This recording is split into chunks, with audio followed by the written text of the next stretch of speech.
Piper's in London. What do you think, Piper? Would you be comfortable laying it out for everyone at your workplace to see exactly what you earn? Hi, yes, absolutely. Okay. I don't see that there's a problem with my earnings, and I'd like to see what other people are earning as well. What effect do you think that would have? I mean, would it be like, look a year down the line, after everybody like lays it on the line and tells everyone what they've got, what do you think the effect would be in your workplace? Well, I think we're all about transparency now, aren't we?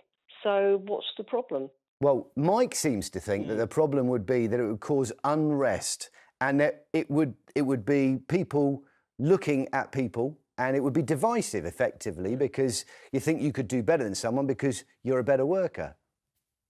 Well, it'd be your pay grade. When you go for a job, you get a pay grade, and if you're doing the right job, then you're meeting that pay grade. Then you should get that money. Within that pay grade, usually there's a bit of flexibility, though, isn't there? And that's the way it is because we've got also, Piper. Sorry, in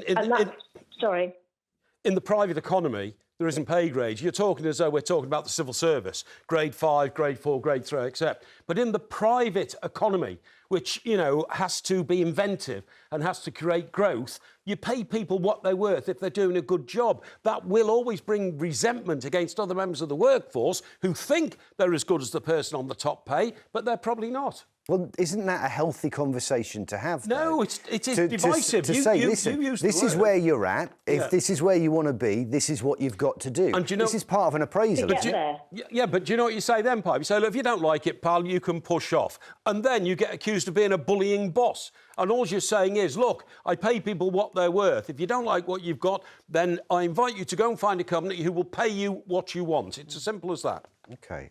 What do you think of that, Piper? Do you think... I absolutely agree with him. I do. If you're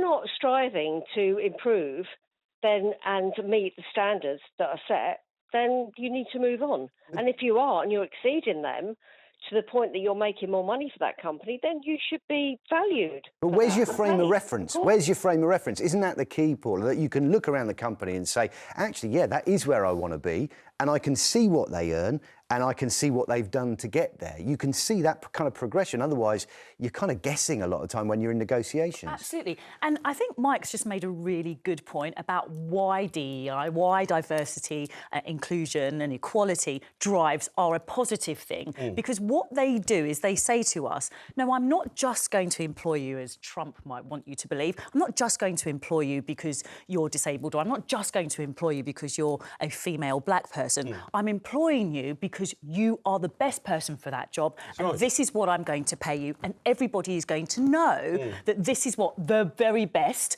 in this workplace gets paid. Yes. Why do we need that to be a secret, Mike? Well, I don't say it should be a secret. What I should say, it should be in a framework where that system that you've just outlined is accepted by the workforce. So, for instance, take a radio station again. If a guy does the breakfast show or a lady does the breakfast show and she brings in 2 million listeners, then you're going to pay her more than somebody who does a show late on, which brings in 1 million listeners. Now, that's an accepted system. And what you've just outlined is acceptable, but it's not always that clear-cut, is it? Because you can't always evaluate the value of a person to the company by having things like circulation figures. Sometimes it's what the boss thinks your contribution is. It almost sounds a bit anti-competitive, though, Mike. No, it's not anti-competitive. If you then say, look, you've brought in 2 million listeners, so everybody... Because you've done that, we're going to give you this. That's right. And then everybody goes, if I achieve that, I get that too. Yes, that would be the case. That's openness.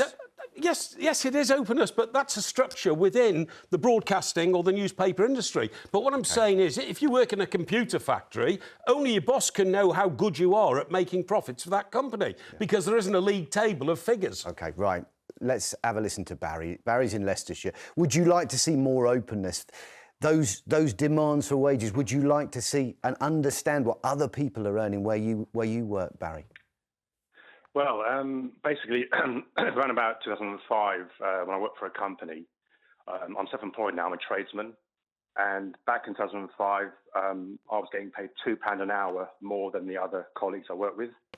And basically, someone found out, and I was basically had some discrimination against that.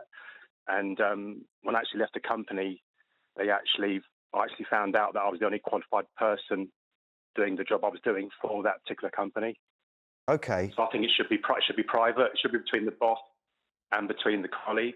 And if there's a framework for anyone else knowing in the company, then obviously that should be dealt with between the boss and the other colleagues, and not to be actually on the shop floor where everybody knows who's earning what, because it can just cause discrepancies and, certain types of inequality. But that ill will that you're talking about was caused as much by the secrecy, that it was revealed in that way from the sound of it, as it was about the fact there was the discrepancy in the first place. If there was openness about how much you earned and also your level of qualification, would that problem have been a problem in the first place?